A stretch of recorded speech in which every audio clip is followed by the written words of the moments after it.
இந்த அருமையான நான்கு நன்றி சொல்கிறோம். நோக்கி மாறுவதற்கு கர்த்தர் கொடுத்த தயவுக்காக நன்றி. ஒரு பேர் இறக்கம், ஒரு பேர் ஆசீர்வாதம், உமது தயவு இந்த வாழ்விலும் காணப்பட்ட தயவுக்காக நன்றி சொல்கிறோம். ஒவ்வொருவரையும் கர்த்தர்கள் ஆசீர்வாதத்தினால் நன்மையினால் தேவன் எங்களை பிறப்புரை நாங்கள் சொல்லிக்கிறோம். தொடர்ந்து மக்களுக்கு வாழவும் மக்களுக்கு செயலாற்ற வேண்டிய கிருபைகளை ஆண்டவர்கள் ஒவ்வொருவரையும் ஒரு கரத்தில் தருகின்றோம். ஆசீர்வாதம் ஒரு கையோடு இருக்கட்டும்.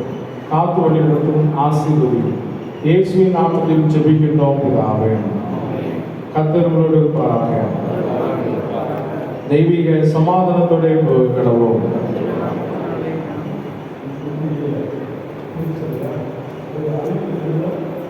பேச்சு தயவு செய்து யாருக்கும் பேசுவதற்கு அனுமதி இல்லை. யாருக்கும் பேசுவதற்கு அனுமதி இல்லை. அனுமதியெல்லாம் மைக் ஆஃப் பண்ணக்கூடாது தம்பி.